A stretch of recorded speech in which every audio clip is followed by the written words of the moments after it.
Today's video is the 4 strategies to apply for jobs in China. Also, there's a 5th bonus strategy at the end of the video, as well as information on getting background checks in case you need it.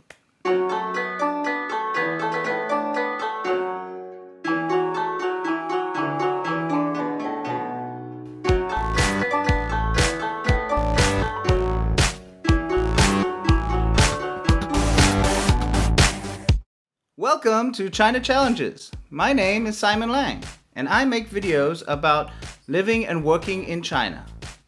Now, a big caveat talking about jobs is there's a big difference in applying for non-education related jobs versus education related jobs.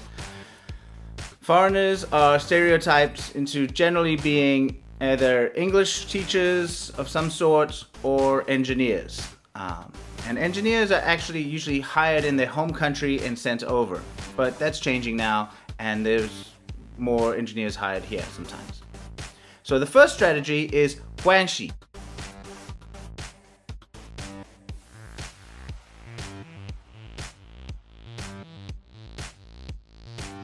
Guanxi is the Chinese name for relationships to help you find jobs and get introductions. But how to get guanxi? The first thing is use your friends and family to meet people in the sector or the company that you want to work in. Let them know that you're interested in getting into that job sector and ask their advice about how to do that, what they're looking for. Also, like family, connect with classmates and former teachers and students. When I was at an English training center, I was able to make contact with potential investors and local government civil servants that were my students during that time. And although I didn't go through with the registering of the training center, it was great that I was able to connect with them.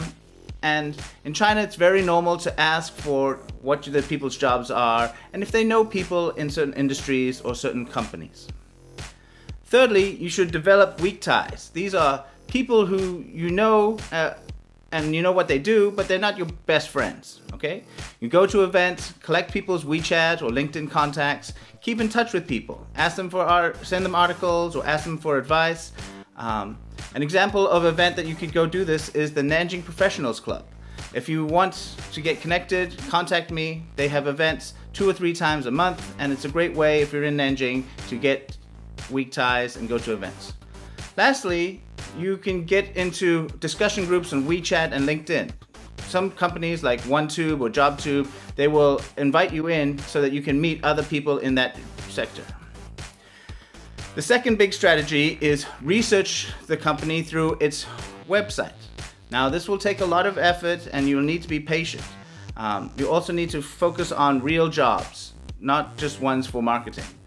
Try to find out who's the contact who makes decisions about the jobs, and use Glassdoor and Indeed.com to get referrals from other people who used to work in that company. If you know anybody working in that company, you can also ask them about how the best way to get into a particular company is. The third strategy, if you don't know what companies are hiring, is to go to a job fair. China Jobs arranges 4 job fairs around the country most years. In 2019, there were 4. And I went to one on a Saturday in November. Most of the jobs at the job fair were education related, but there were some specialized jobs like engineers for building cruise ships or pharmaceutical sales or management of import-export companies, things like that. Also at the job fair, they let you take a video that they send to prospective employers, and they provide trainings, little workshops on how to revise your resume, whether to take a TEFL course or not, things like that. The fourth strategy for finding a job is to try to do the work yourself and publicize your experiences. So, like the first one of this is get an internship. It's an unpaid job, but it can give you good work experience and get you the contacts to get a good job.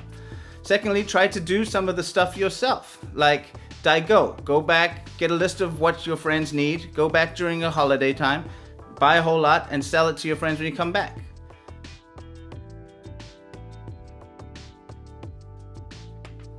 My friend Hilal wanted to get a manager position, and he organized events for FTA, Foreign Talent Association, and then later he was offered a job to be an HR for recruiting people. So the 5th option that you have is that you can use an headhunter. This is the bonus one, and sometimes it can be good, sometimes it can be bad. I've had mixed experiences, so it's not one of my top 4. Headhunters often will get a cut of your salary, maybe 1 to 3 months of your normal salary, and so companies often turn to them when they can't fill it through normal advertising and other ways. Headhunters sometimes can treat you as the client, but sometimes they treat the employers as the client, and all their job is to introduce you and get you signed and then wipe their hands of you, okay?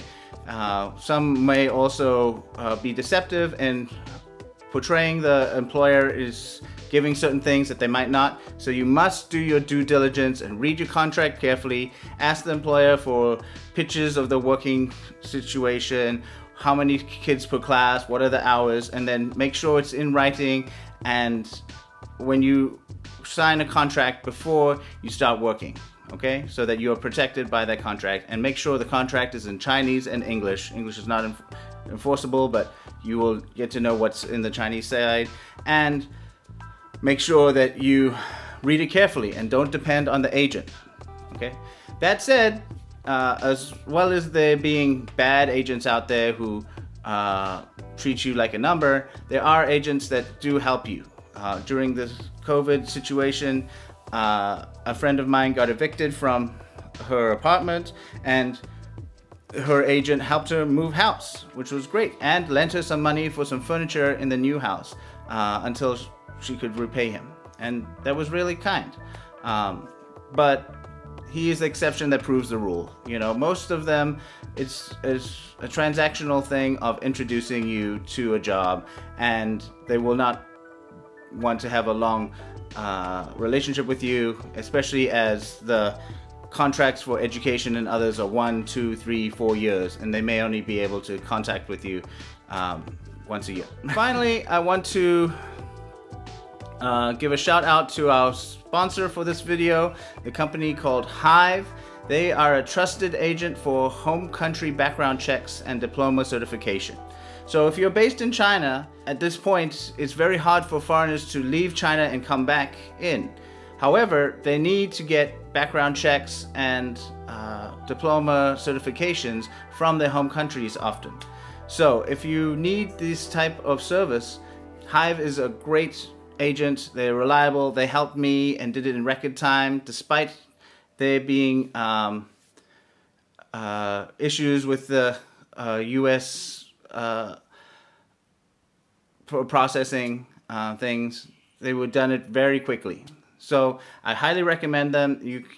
If you contact them, please let them know that Nanjing Simon sent you. There's a form and link at the end of the video, and you can also scan it with WeChat if that is easiest for you. Thanks everybody. See you next week. This is Simon from China Challenges, wishing you have a good time. Bye.